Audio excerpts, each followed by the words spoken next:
साथियों नमस्कार, जोहार। जीटी रोड लाइव में आपका स्वागत है। मैं हूं अभिषेक सिंह। साथियों, हेमंत सोरेन माननीय मुख्यमंत्री झारखंड एक बार फिर सुर्खियों में है।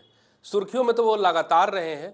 जब से वो दिल्ली के दौरे पे थे तब तमाम अटकलें और चर्चाओं का बाजार गर्म था, चाहे बात राजनीतिक गलियारों की करें या फिर सामाजिक और बाकी तरीक़ों से। आप देखिएगा तो हर तरफ चर्चा यही थी कि क्या सरकार बदलने वाली है, क्या गठबंधन बदलने वाला है, क्या मुख्यमंत्री के तौर पे नया चेहरा आने वाला है, क्या पहली महिला मुख्यमंत्री बनने वाली है। इस तरह की तमाम चर्चाएं और सवालों से जो राजनीतिक माहौल है वो काफ़ी उबाल पे था। लेकिन वहाँ से लौटते ही उन्होंने इन सारी बातों पे एक तरह से लगाम लगा दी और चर्चाएं बंद हो गई। हालांकि साथियों, अभी आप देखिएगा कि मुख्यमंत्री एक बार फिर से चर्चा में इस वजह से हैं क्योंकि मामला था देश भर से आए आदिवासी जनप्रतिनिधि हों या आदिवासी संगठन से जुड़े लोग हों या आदिवासी जनजाति से जुड़े लोग हों, देश के तमाम हिस्सों से आए प्रतिनिधियों की मुलाकात मुख्यमंत्री हेमंत सोरेन से हुई, उनके आवासीय परिसर में हुई। साथियों, अब ये सवाल उठता है कि क्या मुख्यमंत्री सिर्फ एक क्षेत्रीय दल के मुखिया के रूप में है? क्या उनका कद सिर्फ एक राजनीतिक दल के प्रमुख के रूप में है, या फिर उनका जो कद है वो अब इतना बड़ा हो गया है कि तमाम देश के जो आदिवासी हैं, आदिवासी नेता हैं, वो इन्हें एक आइकॉन के रूप में मानने लगे हैं। अब आप देखिए कि किस तरह से देश दुनिया से जुड़े हुए आदिवासी संगठन के लोग आज मुख्यमंत्री आवास पहुंचे और जहां पे मुख्यमंत्री हेमंत सोरेन ने अपने आवासीय परिसर से ही देश के आदिवासियों के हित की बात रखी। उन्होंने ये भी कहा कि जिस तरह से एक बड़ी मछली एक छोटी मछली को खा जाती है और बड़े आसानी से खा जाती है, उसी तरह से आज जो है समाज में हमारे बीच के ही लोग हमें ही बड़े ही चालाकी से कमज़ोर करने की कोशिश में लगे हुए हैं। क्या उनका इशारा विपक्ष की ओर था? क्या उनका इशारा केंद्र की ओर था? क्या उनका इशारा सीधे शब्दों में कहें तो भाजपा की ओर था?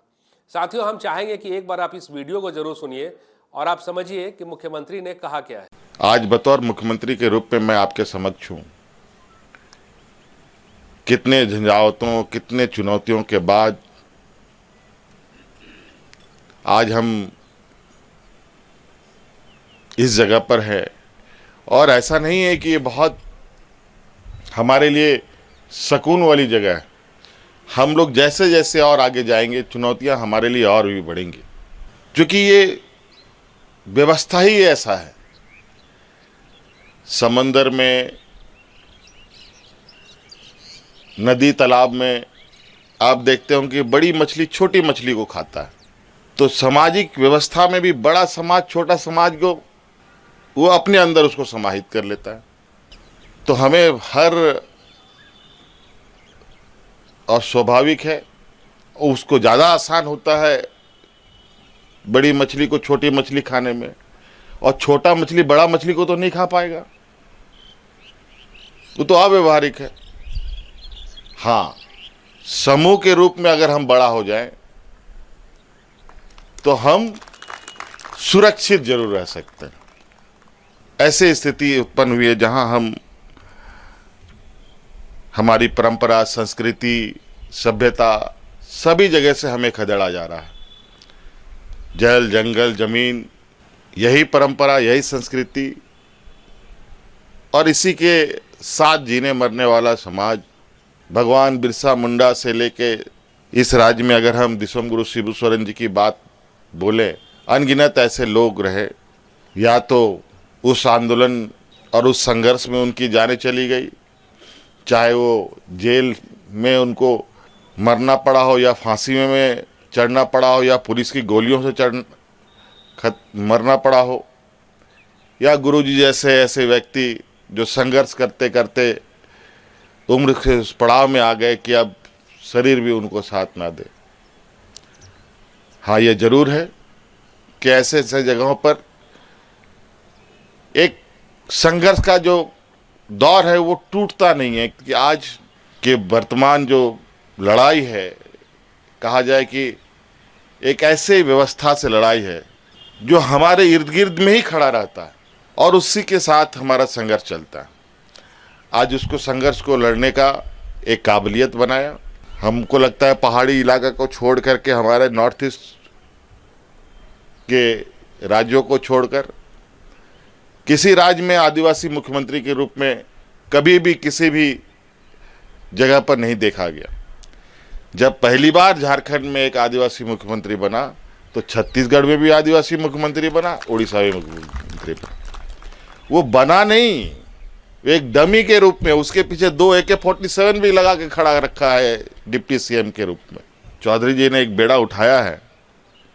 ये बेड़ा साधारण बेड़ा नहीं है, ये बहुत चुनौती भरा, मतलब कहा जाए कि बूंद बूंद घड़ा भरना है। और आप अंदाजा लगाइए बूंद बूंद से इतना बड़ा घड़ा को कैसे भरा जा सकता है, कितने दिन, कितने महीने, कितने साल। आज चौधरी जी की एक उम्र के पड़ाव में भी हैं। आज जो इनका प्रयास और ये के वजह से यहाँ आप सब लोग आए हैं, मैं इनको बहुत बहुत साधुवाद देता हूँ कि अलग अलग तरीके से नए नए विचारों के साथ थोड़ी थोड़ी संदेश भेजने का प्रयास करते हैं। आज इतने लोग आए हैं, सभी लोगों की कई आशाएं, उम्मीदें हैं, और मैं भी इसी के छोटे से इस रोशनी को देखने की कोशिश कर रहा हूं कि उस रोशनी को हम लोग और कितना बड़ा कर पाएं। और इसके लिए मैं भी कुछ ऐसे ही विचार में हूं, क्योंकि हम लोग एक राजनीतिक दल भी हैं और राजनीतिक दल के रूप में बहुत कुछ हमारे लिए मुझे कुछ चीज़ों के लिए रोकती है। हाँ, समाज के रूप में अगर कोई इस मुहिम में है या इस मिशन में है कि समाज को एक राह दिखा रहा है, एक आवाज़ दे रहा है और एक चेतना जगाने में लगा है, तो मैं आपको स्पष्ट रूप से कहूँगा कि उस काम के लिए जो हमारे से आवश्यकता पड़ेगी, हम हर कुछ आप लोग के लिए देने के लिए उसके साथ खड़े होने के तैयार हैं। हम लोगों का कोई डॉक्यूमेंटेशन नहीं है, ये सबसे बड़ा प्रॉब्लम, और यही वजह है हम आगे किसी को फॉरवर्ड नहीं कर पाते, अपनी पीढ़ी को उस दस्तावेज को सौंप नहीं पाते। हाँ, एक बड़ा डॉक्यूमेंट जरूर है कि हम प्रकृति के एक हिस्से के रूप में हैं। आज प्रकृति के कितना बड़ा हिस्सा है जो जहाँ सभी को जाके घुटना टेकना है, वो माने या ना माने। और इस मिट्टी की लड़ाई हमारे पूर्वजों ने सदियों से लड़ी है और हर कुछ यहीं से होना है, उगेगा भी यहीं से, खत्म भी यहीं होगा। हम लोग इस राज्य में खनिज संपदा से भरा हुआ राज्य, कभी कभी ये लगता है कि हमारे लिए एक वरदान है कि अभिशाप है, क्योंकि नीति बनाने वाले, नीति निर्धारक लोग इस तरीके से नीति का निर्धारण करते हैं जहां शायद आदिवासी समाज के विषय में कोई जहन में उनकी सोच होती ही नहीं है। इसीलिए कुछ ऐसे बिंदुओं के साथ हमें आगे बढ़ना चाहिए जहां एक पूरे देश के आदिवासी समाज के हितों को लेकर वो बातें आनी चाहिए, और हम सब लोग मिल करके इस देश के भारत सरकार या भारत देश के नीति निर्धारकों के समक्ष हम अपनी बातों को इस मजबूती से रखें कि जिस तरीके से आज हमें एक छोटा समूह, एक कमज़ोर समूह के रूप में मानकर हमारी बातें नहीं सुनी जाती है। लेकिन ये मेरा मानना है, अगर हम लोगों ने कुछ ऐसे विषयों को पकड़ा जहां हम सभी आदिवासी समाजों का रक्षा और हमारे उत्थान की बात हो और हम सब एक साथ हो जाएं, तो मुझे नहीं लगता है कि भारत सरकार में इतनी ताकत है कि आदिवासी की ताकतों को कमजोर आंक सके, क्योंकि हमारे पूर्वजों ने दिखाया है अपनी ताकत। ऐसा नहीं है, हमारे पूर्वज उस समय से अपनी संघर्ष कर रहे हैं जब ये देश आज़ादी के सपने भी नहीं देखता था। उस समय से हमारे पूर्वजों ने अंग्रेजों के साथ दो दो हाथ किए, तो आज तो कम से कम हम लोग के पास थोड़ा बहुत, हम नहीं कहेंगे कि हमारे पास अरबों खरबों का बैंक बैलेंस है, लेकिन इतना जरूर है कि आज संपर्क साधने का हमारे पास जो एक सूचना तंत्र है वो उतना तो है कि किसी एक आवाज़ पर हम सब लोग एक मैदान में इकट्ठे होकर के अपनी मांगों को लेकर के आगे बढ़ें। इसीलिए थोड़ा आज मुझे खुशी भी हो रहा है और बहुत आप लोगों के इस एकत्रित होने का विषय को लेके मैं भी थोड़ा उत्साहित हूँ। मुझे कई चीज़ों के लिए चूँकि हमने पहले भी कहा कि एक राजनीतिक दल होने की वजह से बहुत चीज़ मेरे लिए एक बैरिकेड है, लेकिन सामाजिक रूप के लिए मैं कोई कहीं मेरे लिए उसमें पाबंदी नहीं है। मैं आपको स्पष्ट बता दूं, इसके लिए कहीं ना कहीं किसी भी ये पर हम लोग आप लोग के साथ खड़े होने के लिए तैयार हैं। कहा जाए कि आदरणीय गुरु जी के अब हम लोग के बीच में नहीं होने से कभी कभी मैं भी बहुत दुविधा में फंसता हूं कि मैं कभी फंस गया किसी चक्रव्यूह में तो उस चक्रव्यूह से निकलने का सलाह कौन दे, क्योंकि वही हमारे मार्गदर्शक, वही हमारे ये रहे अपने व्यक्तिगत रूप से, लेकिन समाज को लेकर के भी कई दुविधाएं होती है जहां बहुत अच्छे तरीके से उन्होंने मार्गदर्शन भी हम लोगों को किया। तो अब वो हमारे बीच में नहीं है,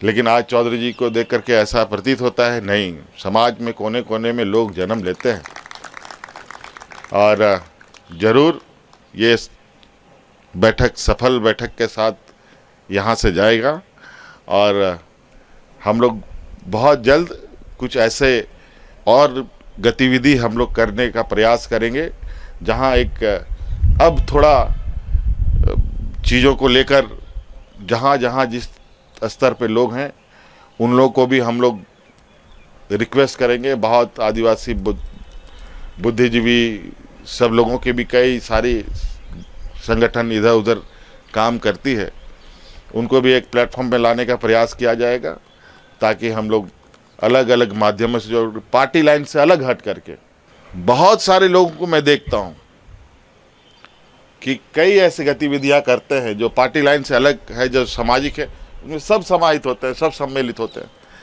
तो हम लोग भी ये प्रयास करेंगे कि और लोग चाहे पूर्व पश्चिम उत्तर दक्षिण जहाँ से भी हों।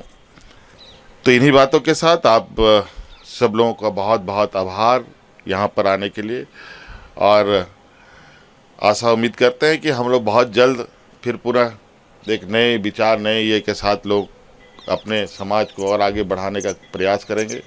हमारे बीच हमारा एक जेनेटिक यही एक ऐसा है कि जहाँ हम ठीक है, शांत है, सलीन है, बहुत सौम्य है, हम लोग बहुत ज़्यादा किसी से लड़ झगड़ने का ये संस्कृति नहीं रखते हैं। लेकिन अब ये ज़रूर लगता है कि जिस तरीके से इधर महाराष्ट्र, उड़ीसा, छत्तीसगढ़, अलग अलग जगह मध्य प्रदेश, इन सब जगहों पर आदिवासियों के ऊपर अत्याचार हो रहे हैं, अब ये बात मान के चला जाए कि अब नाक के नीचे पानी आ चुका। अब ये थोड़ा हर जगह से हम लोगों को एक बड़ी आवाज़ निकालनी चाहिए, जहां उसके बाद हम लोग उन आवाज़ों को के साथ आगे बढ़ें। बहुत बहुत शुक्रिया, सबको धन्यवाद, जोहार। तो साथियों, आपने सुना मुख्यमंत्री ने कहा क्या। उन्होंने ये भी कहा कि आज जो है, चाहे वो मध्य प्रदेश हो, छत्तीसगढ़ हो, महाराष्ट्र हो या झारखंड हो, आदिवासियों को इस हद तक दबाया जा रहा है, उनके साथ इतने अत्याचार हो रहे हैं कि अब ऐसा महसूस हो रहा है कि जो पानी है वो नाक के नीचे तक आ गया है और अब वो वक्त आ गया है जब हमें एकजुट होकर के अपने आवाज़ को इतने बुलंदी से उठाना होगा कि केंद्र सरकार को भी होश में आना पड़े। बहरहाल आने वाला वक्त ही बताएगा कि आगे आगे होता क्या है। साथियों, आज के लिए बस इतना ही। जाते जाते आपसे वही आग्रह है कि अगर आपने हमारे चैनल को सब्सक्राइब नहीं किया तो ज़रूर कर लीजिए, हमारे वीडियो को लाइक ज़रूर कीजिए, शेयर ज़रूर कीजिए, कमेंट ज़रूर कीजिए। आज्ञा दीजिए। नमस्कार, जय हिंद, जय भारत।